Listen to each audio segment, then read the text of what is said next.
Bonjour, Ou bonsoir. bienvenue sur Le Temps d'un Lapin, le podcast qui parle de la kinésithérapie, du soin et de la science. Mais pas trop longtemps. Juste le temps d'un lapin.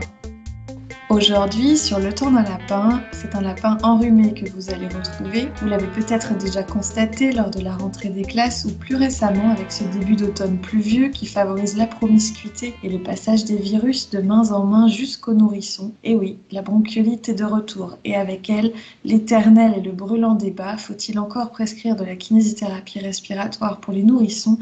Les kinés sont-ils vraiment des brutes? Nous nous sommes penchés sur la question avec Vincent et ce soir, on vous dit tout ou presque. Pourquoi prescrire de la kinésithérapie? Qu'est-ce qu'il est censé se produire lors de ces séances de kinésithérapie? Quels sont les risques réels ou supposés, médiatisés ou informels?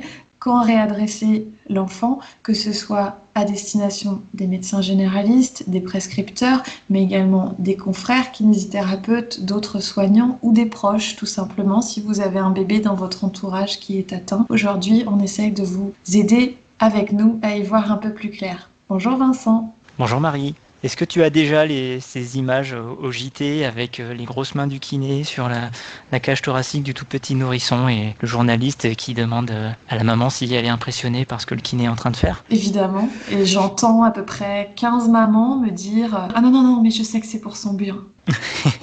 Oui, ok, Toi aussi, on tu les a entends? exactement la même image. Voilà, Tu souffres mais c'est pour ton bien mon petit. c'est ça. Peut-être pas. C'est en tout cas ce sur quoi on va réfléchir. Donc on vous propose une mise au point sur la kinésithérapie respiratoire et on va commencer par le début, c'est-à-dire quand est-ce que le nourrisson a besoin de kinésithérapie respiratoire pour une bronchiolite. Pour rappel, la bronchiolite, c'est une affection des voies respiratoires qui touche 30% des nourrissons entre 1 mois et 2 ans et qui va amener environ 3% d'entre eux à être hospitalisés. Ça commence par un encombrement au niveau nasal et qui peut se poursuivre par un encombrement des voies bronchiolaires et pour laquelle il est souvent prescrit des séances de kinésithérapie respiratoire. Pour rappel, il y a les recommandations de la Haute Autorité de Santé qui datent de 2000 qui recommandent la prescription de kinésithérapie respiratoire en fonction de l'état clinique de l'enfant. Ne cherchez pas plus loin parce que vous n'aurez pas plus de détails. Et Ça donc, commence bien. et ces recommandations de 2000 se basent sur la conférence de consensus de Lyon de 1994 et donc c'est un niveau de preuve de grade C, à savoir un avis d'expert. Un avis d'expert sur la franche amélioration clinique que la kinésithérapie respiratoire est censée apporter. Voilà, je vais citer les recommandations de la Haute Autorité de Santé qui disaient que des travaux de validation de cette pratique dans les bronchiolites aiguës du nourrisson doivent être poursuivis et encouragés afin d'obtenir une base scientifique solide. Nous sommes en 2000. Ça tombe bien, on va pouvoir parler aujourd'hui au travers des différentes parties de ce guide clinique qu'on vous propose des avancées sur le sujet. Et donc ça nous amène à quand prescrire la kinésithérapie respiratoire, quand envoyer le nourrisson chez le kinésithérapeute. Alors, faut-il envoyer un nourrisson qui a une rhinorrhée chez le kinésithérapeute, c'est-à-dire simplement le nez qui coule? Si le médecin constate la capacité adaptée des parents à réaliser un mouchage adapté, alors dans ce cas-là, non, ce n'est pas la peine d'aller chez le kinésithérapeute de peur que ça me tombe sur les bronches en anticipation. Le fameux « ça tombe sur les bronches ». Voilà. Le mécanisme physiopathologique de la bronchiolite, ce n'est pas quelque chose qui descend du nez vers les bronches, ce n'est pas systématique et ce n'est pas parce qu'on mouchera correctement le nez que ça ne descendra pas et vice-versa. Voilà. Par contre, le mouchage améliore quand même la qualité de vie du nourrisson. Ça peut faciliter son alimentation, ça peut l'aider à mieux dormir. Et donc, si le médecin constate sur ce plan un potentiel d'amélioration par rapport aux techniques des parents et que lui ne se sent pas en capacité de proposer un enseignement à ce sujet, il peut référer l'enfant au kinésithérapeute. Surtout pas en disant pour éviter que ça ne dégénère en bronchiolite. La prescription de kinésithérapie respiratoire pour le nourrisson peut se discuter si le médecin prescripteur estime nécessaire d'avoir un relais ou en tout cas un support en termes de surveillance de l'enfant, même en l'absence d'un encombrement important ou d'une gêne respiratoire notable, de manière à ce que des professionnels formés et compétents sur le sujet puissent intervenir auprès de l'enfant et rester vigilants quant aux signes d'aggravation potentielle. Si on imagine le médecin qui potentiellement pourrait avoir des difficultés à revoir l'enfant tous les 48 heures, de déléguer la surveillance de l'enfant au kinésithérapeute qui lui pourra peut-être le voir tous les jours et en plus le week-end. Et évidemment, si l'état de l'enfant est déjà un peu dégradé, s'il y a un encombrement qui est avéré, qui est important, on va pas perdre de temps à aller chez le kinésithérapeute. Il y a de fortes chances pour que le médecin oriente vers les urgences pour une hospitalisation. Quand il y a un encombrement, pas de dégradation de l'état général autre qu'une fatigue, pas de fièvre importante. Pas de critères d'hospitalisation donc. Voilà. On peut envisager de référer l'enfant directement à un kinésithérapeute. Ok. Au niveau de la séance de kiné en elle-même, qu'est-ce qui doit s'y passer? Qu'est-ce que votre patient est en droit d'attendre de nous? Vincent, dis-nous tout. Je crois d'abord qu'il est important qu'il y ait une évaluation systématique de la gravité des symptômes pour 2 raisons. La première, c'est savoir si l'état de l'enfant est suffisamment peu grave pour qu'il bénéficie des séances de kinésithérapie respiratoire et éventuellement, s'il faut, le réorienter vers les urgences. Et aussi avoir une traçabilité de l'état de l'enfant, des actes qui ont été effectués pour pouvoir évaluer cette évolution. Moi, j'utilise deux scores qui sont communément employés pour la kinésithérapie respiratoire et la bronchiolite. C'est le score de Wang qui va évaluer la sévérité de la bronchiolite sur une échelle de 0 à 9. Et le score de Silverman qui, lui, permet de déterminer les signes de lutte respiratoire et de détresse respiratoire. C'est la combinaison des deux qui va amener à orienter l'enfant vers les services d'urgence ou réaliser la séance. J'aime bien le fait que tu appuies sur la traçabilité parce que c'est quelque chose auquel on a encore du mal à se mettre, je trouve, dans la kinésithérapie libérale contemporaine, si je puis dire. Oui, tout à fait. Quand c'est un nourrisson qui est vu un jour par moi et l'autre jour par un collègue, c'est bien que le collègue n'ait pas à reposer les questions qu'on a déjà posées la veille. Il a la fiche de transmission, c'est 5 minutes de gagné. Ça nous permet de gagner une certaine forme de respect par rapport aux autres professions de santé, par rapport aux parents et de montrer qu'on voit pas juste un enfant entre deux, on fait une séance dans sa globalité et on est capable à distance de redonner exactement l'état clinique dans lequel l'enfant est arrivé et dans lequel il est reparti. Je sais pas si aujourd'hui on peut encore dire qu'on fait des séances de kiné-respi entre deux. Ça s'est peut-être fait à une époque, aujourd'hui je crois pas que ça corresponde aux pratiques actuelles. Dans l'évaluation, je rajoute quand même systématiquement l'alimentation. Oui. L'enfant est malade, donc il va manger moins, mais il va essayer de se rattraper quand il va un petit peu mieux. L'humeur aussi, on peut avoir des enfants hyper encombrés, mais qui sont souriants, qui ont l'air d'avoir la pêche. Ça rentre dans les critères. C'est pas l'encombrement le premier problème, c'est la tolérance à l'encombrement. Tout à fait.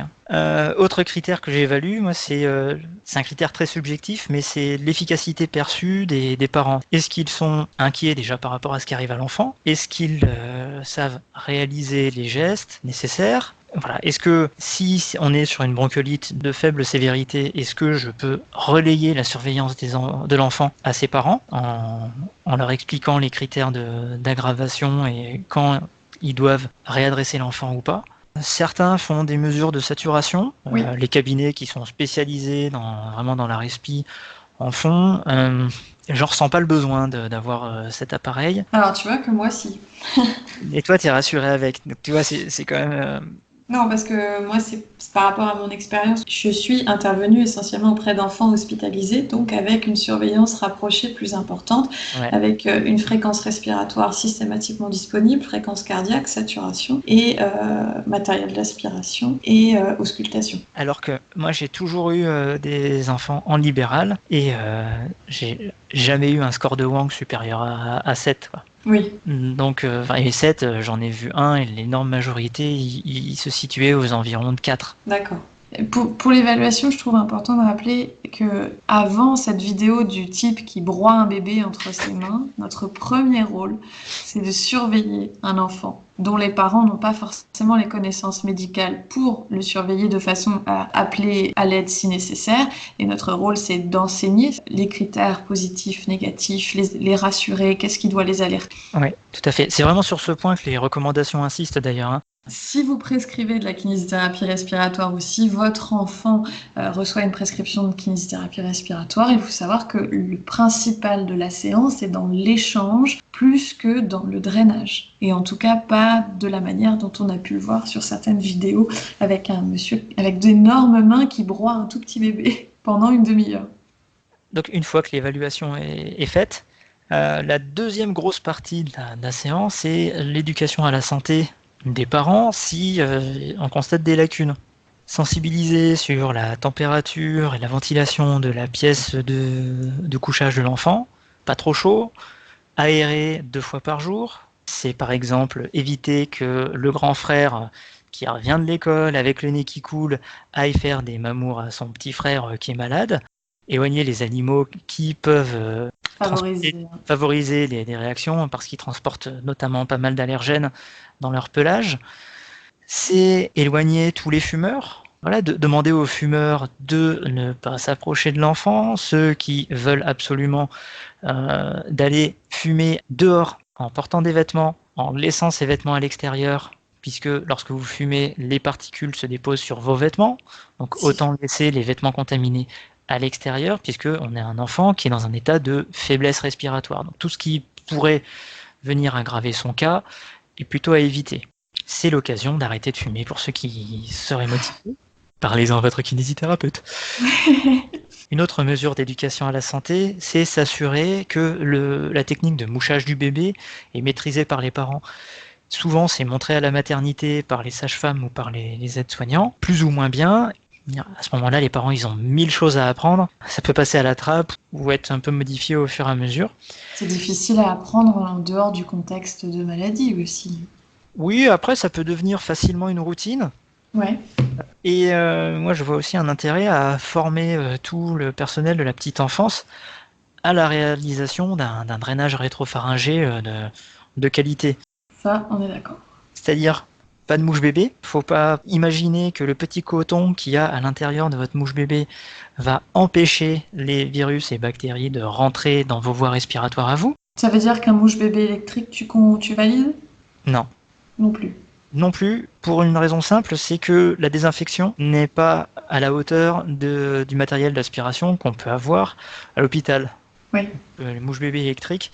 Et moi, ce qui me gêne un peu avec le mouche bébé électrique, c'est cet effet d'assèchement des muqueuses qui, derrière, peut potentiellement entraîner une réhydratation rapide et donc une production accélérée de mucus qui, au final, va reboucher les voies aériennes supérieures alors qu'on s'est employé à les déboucher avant. C'est un avis personnel. Un bon drainage rétropharyngé, on instille quelques gouttes de sérum physiologique dans la narine de l'enfant sur un moment inspiratoire pour forcer le bébé à renifler et donc à drainer le nez et les voies aériennes en arrière. Très souvent, ça se suit de 2 choses possibles. Soit il va renifler et cracher et ramener dans sa bouche le mucus qui était accumulé. Ça, c'est si vous avez de la chance. Soit vous n'avez pas de bol. Et à ce moment-là, il va éternuer. Et comme on a bloqué la bouche en faisant en sorte que la bouche soit étanche, tout va sortir par le nez. Vous aurez une accumulation de morve, c'est un terme technique. Hein. C'est l'heure de la douche. C'est l'heure de la douche. Et là, voilà. Donc, à ce moment-là, on s'écarte. On met un mouchoir devant pour récupérer le gros de ce qui va sortir. Voilà, ça c'est un drainage rétropharyngé qui est efficace. Il n'y a pas besoin d'envoyer des pipettes et des pipettes d'eau dans la narine de l'enfant. Hein. Il suffit d'appuyer sur la pipette, vos doigts se rejoignent, vous avez mis normalement la dose suffisante. Trop de liquide, c'est un risque derrière de favoriser le développement de sinusite. Donc, on va éviter. Dernier élément d'éducation à la santé, enfin 2 autres éléments d'éducation à la santé. Tout d'abord, c'est l'alimentation du bébé. Il ne faut pas hésiter à multiplier les moments dans la journée où on va proposer à l'enfant sa tétée. C'est-à-dire que le moment auquel on décide de lui donner à manger, c'est peut-être pas le moment où il est le plus en forme dans la journée, donc pas hésiter à fractionner l'alimentation plus souvent, de plus petites quantités, pour qu'il ait quand même tout au long de la journée à peu près le même volume. Sachant qu'il y a une perte d'appétit qui est associée à la bronchiolite, puisque le nouveau-né a tendance à avaler les glaires, ces glaires prennent la place du bol alimentaire dans l'estomac, il a l'impression d'avoir mangé, alors qu'en fait, il ne va pas du tout digérer ses glaires. il n'y aura pas d'apport énergétique. Et que chez certains nouveau-nés, il y a un risque de vomissement assez important sur des toux après ingestion alimentaire. Donc de retour du bol alimentaire. Et s'il a mangé un petit peu 2 heures plus tôt et qu'il va remanger 2 heures après, et ben c'est différent d'un bébé qui vomit un biberon entier ou une tétée entière. Il va perdre tout ce qu'il aurait pu ingérer. Voilà, faut pas hésiter donc à leur donner à manger plus souvent. Dernier élément sur lequel on insiste, c'est enseigner aux parents les signes de gravité. Alors, en fonction des parents, est-ce que on leur confie la surveillance de l'évolution si on est sur une bronchiolite peu sévère ou si c'est le temps qu'on les revoit 24 heures plus tard. Ces signes de gravité, ça va être une dégradation de l'état général de l'enfant. Il était joyeux, il devient apathique, ronchon, Mollasson, très important. mollasson. Voilà, c'est aussi un terme technique. Ouais. J'ai l'enfant qui est tout le temps joueur et souriant, puis qui tout d'un coup vous paraît un petit peu éteint. C'est un critère d'hospitalisation. Un critère qui, lui, est un peu plus scientifique et objectif, c'est 50% de prise alimentaire en moins sur 3 repas consécutifs. Il y a une notion de perte de poids qui, il me semble, est aux alentours de 5%, mais à confirmer sur le blog. Et aussi une fièvre qui deviendrait très importante. Alors, je ne sais pas si tu avais cette notion-là, Vincent, mais moi, pour le coup, la kiné respiratoire est contre-indiquée en cas de fièvre. Oui, en cas de fièvre supérieure à 38. Oui, donc en fait, si l'enfant a de la fièvre et qu'il doit bénéficier d'une séance de kinésithérapie respiratoire, il faut programmer la prise d'un antipyrétique, donc d'un médicament qui fait baisser la fièvre, typiquement le Doliprane, au moins 1h30 avant. Dans ces cas-là, même en cas de doute, faut pas hésiter à soit appeler le kiné, s'il est facilement joignable, soit appeler votre médecin, soit appeler le 15. Donc là, on a déjà 10 minutes de la séance qui sont passées entre l'interrogatoire et une explication s'ils ne les avaient pas des différentes mesures et consignes à avoir. Le drainage rétropharyngé, du coup, on peut le faire en même temps pour leur montrer. Très souvent, ils sont ébahis en se disant « Ouah, c'est simple ». C'est très simple et ça a l'air beaucoup plus efficace que ce que je fais à la maison. C'est là où on montre vraiment notre compétence et notre pédagogie. Ensuite, systématiquement, je procède à une auscultation de l'enfant. Le stéthoscope, le truc que les docteurs ils mettent autour du cou quand ils passent à la télé, et que donc on met aussi autour du cou quand on fait une séance de kiné-respi, parce que voilà, c'est bon pour notre ego et ça augmente notre effet contextuel. Je serais curieuse de savoir en proportion combien de kinés qui pratiquent la kiné respiratoire du nourrisson auscultent. Si vous êtes kiné, que vous nous écoutez, pas de jugement, venez nous raconter sur Twitter ou dans les commentaires sur le blog ou sur SoundCloud. Est-ce que vous auscultez? Si oui ou sinon, pourquoi? Merci. Donc l'auscultation, elle va permettre déjà de déterminer s'il y a besoin de faire de la ventilation, s'il y a des sifflements ou s'il y a des crépitements. Donc en fonction de ça, on va déterminer le geste technique à réaliser, donc soit mouvement de ventilation, soit un drainage bronchique, mais ça ne sera pas systématique. C'est-à-dire que si l'auscultation montre que les poumons sont clairs, il n'y a pas de bruit, il n'y a rien de bizarre, je pose le stéthoscope sur la table et ça s'arrête là. On continue à causer avec les parents, je continue à jouer un peu avec l'enfant, mais voilà. Il n'y aura pas de manœuvre de kinésithérapie respiratoire systématiquement. Et ça, c'est quelque chose qui, je pense, c'est important d'insister dessus, parce que les parents s'attendent à voir un drainage systématiquement, voire même de ne voir que du drainage. C'est ce qu'on voyait il y a quelques années, j'étais pas encore kiné à l'époque, c'est l'enfant qui était vu entre 2 patients, on lui faisait une dizaine de mouvements brutaux, plutôt à l'époque, on avait vraiment cette impression d'essorage du nourrisson, et puis voilà, il tousse, il pleure très fort, on le rend à sa maman, et voilà, c'est bon, passer la carte vitale. Bon, il n'y avait pas la carte vitale à l'époque. D'ailleurs, aujourd'hui, les techniques qui sont recommandées, ce sont celles des recommandations de la Haute Autorité de Santé. C'est ce qu'en France on appelle l'augmentation du flux expiratoire, l'AFE, qu'en Belgique on appelle l'expiration lente prolongée. L'idée c'est la même, on accompagne les mouvements de la cage thoracique et on les amplifie, mais lentement. L'enfant inspire, il souffle doucement, on accompagne ce mouvement d'expiration et on l'aide à aller un petit peu plus loin. On réalise ce geste sur 5 à 6 cycles respiratoires et après on laisse l'enfant respirer normalement et puis on recommence un petit peu plus tard. Voilà. C'est ça le geste qu'il faut voir en kinésithérapie respiratoire.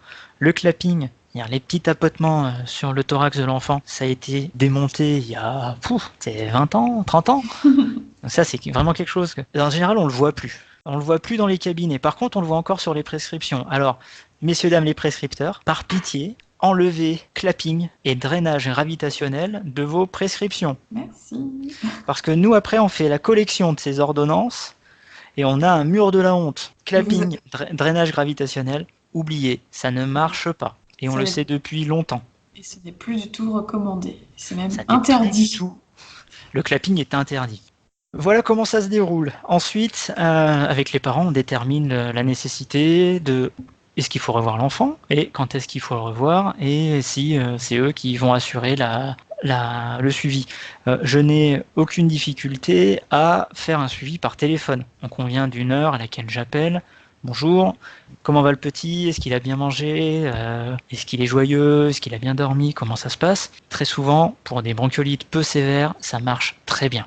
Et la porte est toujours ouverte. S'ils ont un doute, s'il y a un souci avec l'enfant, ils peuvent le ramener, on le revoit et on fait ce qu'il faut. Voilà. Je ne sais pas si toi, tu pratiques de la même façon. Après, tu as ton passé, ton casier judiciaire d'ancienne hospitalière. Peut-être que ça implique d'autres choses. Non, globalement, moi, le drainage, il a vraiment pas une place prépondérante parce que j'ai toujours pas réussi à répondre à la question de quand est-ce qu'on s'arrête et quand est-ce que ça devient superflu.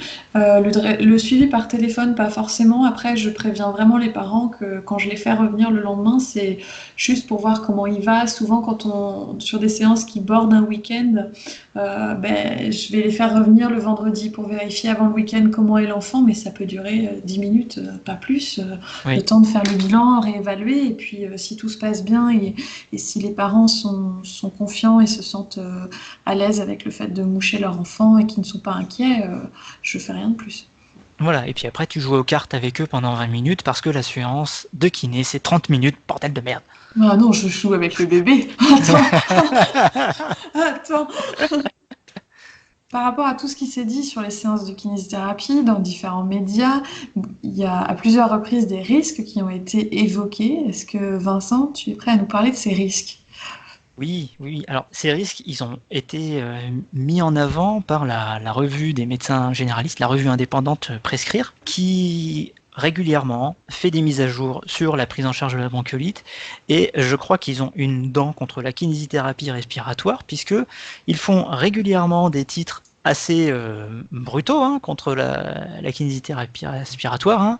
En 2012, bronchiolite, pas de place pour la kinésithérapie respiratoire. Mais déjà avant, en 2006, bronchiolite, pas de kinésithérapie respiratoire systématique, absence d'efficacité démontrée, mais risque de fracture de côte. 2010, bronchiolite, un essai négatif pour la kinésithérapie respiratoire. Voilà. On sent bien qu'ils n'aiment pas la kinésithérapie respiratoire. Alors après, c'est le credo de la revue Prescrire, qui est une revue indépendante et qui a pour but de conseiller les médecins généralistes dans la prescription. Je suis pas en train de les défendre, mais d'analyser les prescriptions qui se font par habitude et de les remettre en question. Et je pense que c'est une bonne chose de remettre en question des prescriptions qui ont été, je dirais, à la mode. Effectivement, on pourrait imaginer que la baisse des prescriptions de kinésithérapie ressentie dans certains cabinets et par certains confrères, elle peut venir de Prescrire. Les titres sont un peu racoleurs, si je puis dire, et c'est pour ça que j'avais envie qu'on en discute ensemble ce soir. Est-ce que, au-delà du racolage, il y a une réalité littéraire, scientifique? Il y a une réalité qui est que la kinésithérapie respiratoire ne fera pas guérir l'enfant plus vite. Les études sur lesquelles s'appuie Prescrire sont des études hospitalières. Jusqu'à cette année, en France, il n'existait pas d'études sur le milieu libéral. Donc déjà, les hospitalisations pour les bronchiolites, c'est 2% des 30% de nourrissons qui ont une bronchiolite chaque année. Donc déjà, on est en train de parler d'une sous-population. Prescrire a raison sur l'affirmation qu'aujourd'hui, on n'a pas d'études scientifiques qui démontrent l'intérêt des techniques de drainage chez les nourrissons. Sur la durée de la maladie. Sur la durée de la maladie, mais aussi sur la qualité de vie du nourrisson, voilà, sur des critères. Aujourd'hui, on n'a pas ces études. Donc effectivement, on reste sur un avis d'experts de 94. Qui a constaté des bébés qui avaient l'air d'aller mieux après la kinésithérapie respiratoire. Et effectivement, c'est pas suffisant pour des revues comme Prescrire, et ça peut s'entendre. Tout à fait. Sachant que le réseau bronchiolite parisien, avec le réseau Normandie et Auvergne-Rhône-Alpes, a financé une étude publiée cet été, Bronchilib 2, où ils ont évalué qu'il y avait un bénéfice immédiat à la réalisation de la kinésithérapie respiratoire, avec une diminution de 2 points du score de Wang dans le groupe expérimental qui recevait la kinésithérapie respiratoire, les techniques de drainage bronchique. Et ça, Prescrire n'en a pas parlé encore. Ils n'ont pas encore eu le temps de faire la mise à jour. Leur dernier texte concernant la kinésithérapie respiratoire date de 2012. D'accord. Bon, mais ce serait intéressant de voir si ça arrive. Mais en 2012, il rappelait un risque de fracture de côte dans les techniques de drainage bronchique. Il base cette affirmation sur une étude de 2002 réalisée en France par Chalumeau, qui est une étude encore une fois hospitalière. Donc, ils ont évalué dans leur étude le risque à 1 enfant pour 1000 chez les enfants hospitalisés, et le risque leur paraissait plutôt lié à un phénomène de maltraitance des enfants qu'à un effet secondaire des séances de kinésithérapie respiratoire. Tu veux dire que quand ils retrouvaient une fracture de côte, il y avait concomitamment à la séance de kinésithérapie des antécédents de violence familiale ? Alors non. C'est eux qui ont supposé que les cas qui pouvaient être relevés étaient plutôt liés à ça. Sur quelle base ? Pas sur la base de leur échantillon, mais sur base de ce qu'ils ont pu relever dans la littérature. Je ne suis pas allé creuser plus loin. D'accord. Dans tous les cas, ce qui précise bien, donc c'est un enfant sur 1000 qui a de la kinésithérapie respiratoire. Parmi les 3% des 30%. Chez ceux qui sont hospitalisés, voilà, qui sont encore à la marge, que très souvent ces fractures sont sans gravité, on est sur du cartilage, donc c'est une structure très malléable et qui se régénère très facilement chez les nourrissons, et qui est souvent associée à un antécédent de fragilité osseuse. En plus. Voilà. D'accord. Donc, je pense que le risque de fracture, il est à relativiser, notamment les grandes études qui ont fait parler d'elle. Bronchinou en 2010, qui a vu 496 nourrissons, Bronchilib 82, Conessa en 2018 a vu 80 enfants, ils ont relevé 0 fracture de côte. Alors il faut diviser les échantillons par 2 bien sûr, puisqu'il y avait des groupes kinérespi et des groupes témoins, mais voilà, 0 fracture de côte ont été relevés. Le réseau Bronchiolite Île-de-France fait remonter systématiquement les incidents et ça n'en fait pas partie. De même que j'ai regardé sur le site de la MACSF qui fait son rapport annuel sur les sinistres déclarés par les kinés, n'y figurent pas les fractures de côte. D'accord, donc un peu moins important, enfin en tout cas peut-être pas important au point de mériter un gros titre.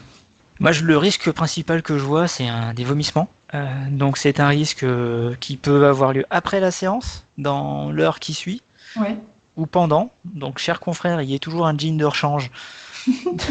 Parce que ça peut arriver plus vite que vous le pensez. Moi, le premier risque que je vois, c'est le drainage non justifié. C'est la prescription systématique, le drainage systématique, c'est d'essayer de vider un bébé qu'on n'aura pas ausculté au cas où, et voilà. Oui, je suis assez d'accord, oui. Mais c'est une forme de surmédicalisation. Voilà. Et ça c'est prendre un Doliprane alors que tu as mal nulle part. Voilà. Et là, c'est pas des séances qui sont douloureuses, c'est pas des séances qui sont traumatisantes. Quand on prend son temps avec l'enfant, en général, il repart en souriant et en rigolant avec le thérapeute. Mais le fait de le sortir de chez lui, de l'emmener dans la salle d'attente, de lui faire passer un moment potentiellement un peu inconfortable, même si c'est pas douloureux, de créer potentiellement des craintes vis-à-vis d'un soignant chez l'enfant ou chez les parents, est-ce que ça vaut le fait de drainer un bébé qui n'en a pas besoin ? Moi, c'est le risque que je vois. Mais c'est pas un risque en termes de santé, je dirais. Oui, plutôt en termes de santé publique à la rigueur. Plutôt dans ce sens-là, oui. Dans le même genre, moi j'ai déjà vu des enfants adressés, beaucoup plus âgés, pour la kiné respiratoire, alors qu'ils avaient simplement un rhume et que l'enfant, à 5 ans, ne savait pas se moucher. Donc, il y a des gestes, il y a de l'autonomisation à mettre en place également. Et il faut savoir s'arrêter à ce moment-là au mouchage. Donc on a dit quand avoir la kiné respi, qu'attendre au cours d'une séance, quels sont les risques. Et maintenant, on va parler de ce qu'il faut faire, de quand est-ce qu'on doit réorienter l'enfant et ses parents vers l'hôpital. Que ce soit pour le kinésithérapeute ou les parents également. Voilà. Alors pour les parents, moi je garderai deux critères principaux. C'est la mauvaise alimentation, c'est-à-dire 50% de prise alimentaire en moins sur 3 repas consécutifs. Là, c'est un critère d'aggravation. Et c'est une dégradation de l'état général de l'enfant. C'est votre enfant qui passe d'un état certes un peu fatigué à un état vraiment mollasson, un peu hagard, absent, qui réagit pas beaucoup aux différentes sollicitations que vous pouvez lui faire. Là, vous attendez pas, vous appelez votre médecin, vous appelez le kiné, vous appelez le 15 pour faire une évaluation de l'enfant et savoir s'il faut l'amener à l'hôpital. Pour les consoeurs et confrères, réadresser... Oui. T'as pas du tout de critères respiratoires pour les parents ? Non. D'accord, ok. Non, parce que ça demande quand même une maîtrise technique. D'accord. Que ce soit, t'as le saturomètre, il faut pouvoir ausculter, il faut savoir faire la différence à l'auscultation entre des bruits des voies aériennes supérieures et voies aériennes inférieures. Je pense que c'est un niveau de compétence qu'on n'est pas en droit d'attendre d'un parent. Sauf la mère d'un enfant IMC, ouais. Là oui, mais pas d'un nourrisson. Ouais. Pour les professionnels soignants, là, les 2 précédents critères rentrent en ligne de compte, évidemment. Après, il y a le résultat au score de Wang. Un score de Wang supérieur à 9, on ne fait pas de kiné-respi dessus, on réoriente l'enfant. Un enfant qui a plus de 38 de fièvre, on diffère la séance. On diffère la séance, ou on donne un antipyrétique, on leur dit d'attendre un petit peu dans la salle d'attente que la température diminue, et on fait plus tard. Une fièvre très importante doit amener à réorienter l'enfant, parce qu'il peut y avoir un risque de surinfection. Et si vous avez un saturomètre, si vous constatez que l'enfant est désaturé en air ambiant, c'est peut-être pas chez vous qu'il doit rester.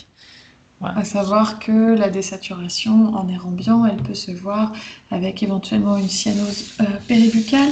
Cyanose péribuccale, oui, et périphérique. Le temps de recoloration est plutôt synonyme d'état général que de désaturation. Le temps de recoloration supérieur à 3 secondes, mais qui n'est pas spécifique de la saturation. Ce que je recommande à mes collègues, lorsqu'ils veulent réadresser un patient, c'est d'appeler le 15 systématiquement, parce que c'est une plateforme de régulation pour les patients et les parents, mais c'est aussi une plateforme de régulation pour les professionnels de santé. Et donc, en cas de doute, vous avez votre bilan, vous détaillez votre bilan à la personne que vous allez avoir en face, elle va vous dire s'il faut renvoyer l'enfant vers son médecin ou si vous devez l'envoyer vers les urgences. L'autre avantage, il est médico-légal cette fois, c'est que tous les appels au 15 sont enregistrés. Et que, moi, il m'est déjà arrivé de dire aux parents, emmenez votre enfant aux urgences, et que les parents ne le fassent pas. En termes de responsabilité, ça pourrait se retourner contre nous.